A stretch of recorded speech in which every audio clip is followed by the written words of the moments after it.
Bonjour à tous et bienvenue à ce nouveau Good Morning Market. Nous sommes le lundi 2 décembre 2019. La séance de vendredi fut une séance en territoire négatif pour les indices. Et ce sont bien les relations entre la Chine et Washington qui ont pesé sur les humeurs entraînant les indices à la baisse. Nous avons constaté également une forte chute des pétroles. Cela est dû à l'annonce du Kazakhstan, le Kazakhstan qui va reprendre sa production de pétrole. Alors les pays membres de l'OPEP vont peut-être annoncer une réduction de la production afin de soutenir les cours. Nous en prendrons connaissance dès jeudi à la suite de la réunion des pays membres de l'OPEP. Et aujourd'hui, c'est un retour à l'optimisme des indices en territoire positif. Cela est dû dans un premier temps à la reprise du secteur manufacturier en Chine. Une reprise en Chine qui a été également confirmée en Allemagne avec une reprise du PMI manufacturier allemand ressorti à 44,1 contre 43,8 attendu. Et nous venons il y a quelques secondes de prendre connaissance du PMI manufacturier en zone euro, ressorti également supérieur aux attentes à 46,9 contre 46,6 attendu. Donc une hausse qui devrait se poursuivre, qui est actuellement en cours sur les indices européens, notamment avec le DAX allemand qui tentait tout à l'heure de franchir les 13 300. Il les a très certainement franchis à l'heure actuelle. Alors nous allons passer sans plus tarder sur le calendrier économique du jour. Et c'est bien la rentrée des classes aujourd'hui avec les différents PMI manufacturiers dont nous avons pris connaissance depuis très tôt ce matin. Ce qui a marqué, c'est ce PMI manufacturier chinois en rebond. Cela laisse penser que les mesures de relance appliquées par Pékin commencent à faire effet. En Allemagne également, le PMI manufacturier pour novembre s'affiche supérieur aux attentes à 44,1. En zone euro, le PMI manufacturier également supérieur aux attentes à 46,9. Donc c'est très certainement une reprise du secteur manufacturier, tout d'abord en Chine, ensuite en zone euro, qui devrait soutenir les indices européens aujourd'hui. Et nous prendrons connaissance à 10h30 du PMI manufacturier au Royaume-Uni. Et l'après-midi, ce sera au tour des États-Unis de publier tout d'abord son PMI manufacturier pour le mois de novembre à 15h45. Ensuite, l'ISM manufacturier pour le mois de novembre à 16h. Donc une séance en territoire positif, ainsi la reprise est confirmée également outre-Atlantique. Alors nous allons passer sans plus tarder sur la plateforme X-Station 5. Donc devant vous le dollar index, donc le billet vert face à un panier de 6 devises majeures, relativement stable pour le moment, ce qui ne devrait pas être le cas cet après-midi, notamment suite aux données américaines. Donc l'euro-dollar dans ce contexte est en léger repli aujourd'hui, mais il devrait très certainement il y avoir de la volatilité sur la paire euro-dollar. En tout cas, les paires en yens nous donnent des signaux. Donc ici, nous avions atteint le premier objectif il y a quelques séances de cela. Aujourd'hui, l'USD yen semble vouloir s'affranchir définitivement des 109,67 pour aller rallier notre prochain objectif à 110,11 environ. Voilà pour l'USD yen. Le CAD yen, tout naturellement, également est en train donc de franchir sa Kijun. C'est le yen qui perd du terrain suite au retour de l'optimisme. Donc on se débarrasse du yen et donc les paires en yen sont en train de se renforcer. Donc le CAD yen est en train de franchir ici sa Kijun et pourrait rallier le prochain objectif à 82,94. Attention à la USD qui invalide totalement le signal de vente et qui pourrait aller rallier ici sa Tenkan. Pour l'heure, il est en train de tenter ici de s'affranchir de son nuage et donc invalidation du signal en cours matérialisé par une lagging span qui refranchit sa Kijun. À présent sur le marché action, nous avons énormément de mouvements, ça repart à la hausse aujourd'hui.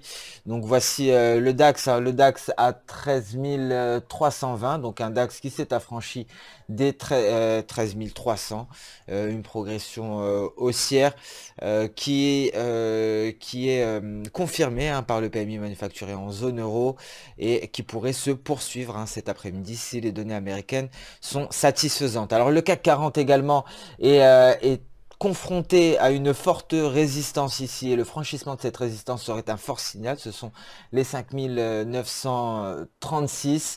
Si on franchit ce niveau, le CAC 40 aurait en ligne de mire les 6050, mais avant cela il faudra rallier le seuil symbolique des 6000.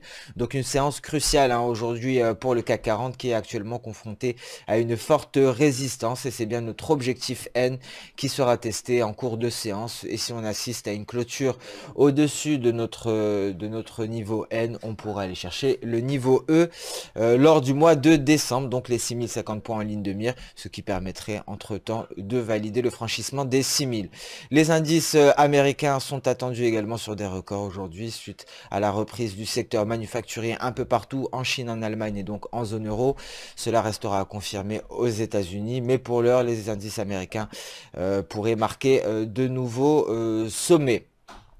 Alors également hein, le Nikkei qui a évolué en territoire positif sur fond d'optimisme et s'est appuyé ici sur l'objectif NT afin de venir aux alentours des 23 592. Donc prochain objectif, si cet optimisme se poursuit pardon, les 23 954 pour le Nikkei japonais.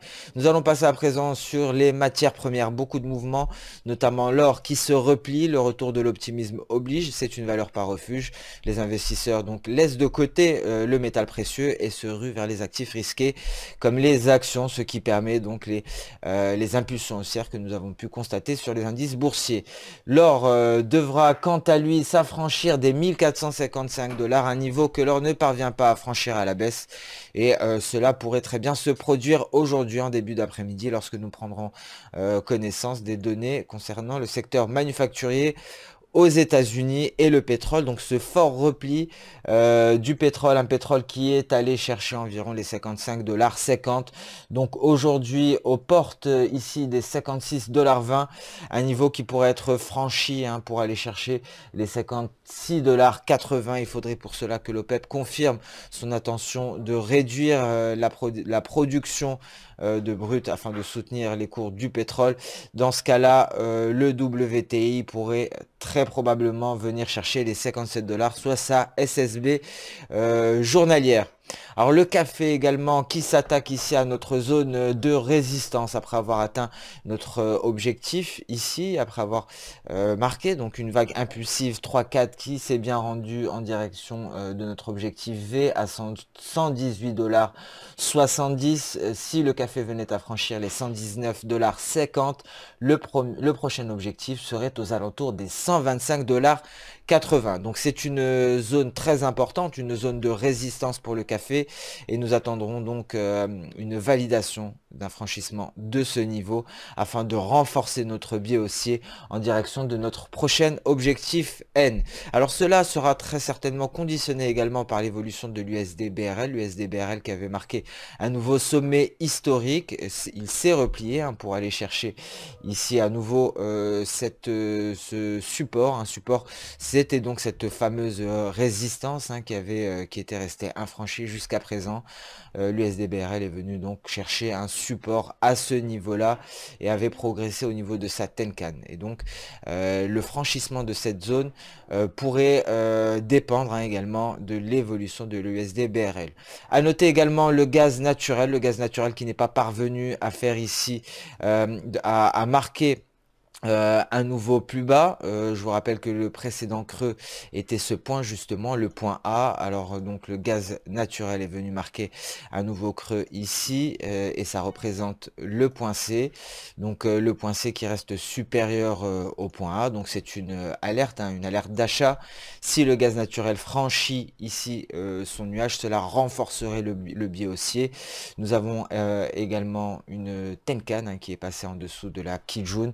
Cela confirme cette configuration chartiste avec un nouveau plus bas supérieur au précédent sur une période d'à peu près 26 jours, très exactement 29. Donc nous allons attendre ici le franchissement du nuage par le haut, mais également le franchissement de la Kijun pour valider ici cette figure chartiste qui pourrait permettre au cours d'aller rallier les 2,95 dans un premier temps avant d'atteindre l'objectif à 3,50 environ sur le gaz naturel. En plus de cela, il faut tenir compte de l'effet saisonnier hein, en ce début d'hiver. Donc le gaz naturel a pour habitude hein, de progresser à la hausse. Alors ce Good Morning Market touche à sa fin, je vous remercie d'avoir suivi avec attention. Je vous donne rendez-vous dès demain pour un nouveau point marché. Je vous souhaite donc une excellente après-midi, une bonne séance de trading. N'hésitez pas à liker, commenter ou même partager cette vidéo.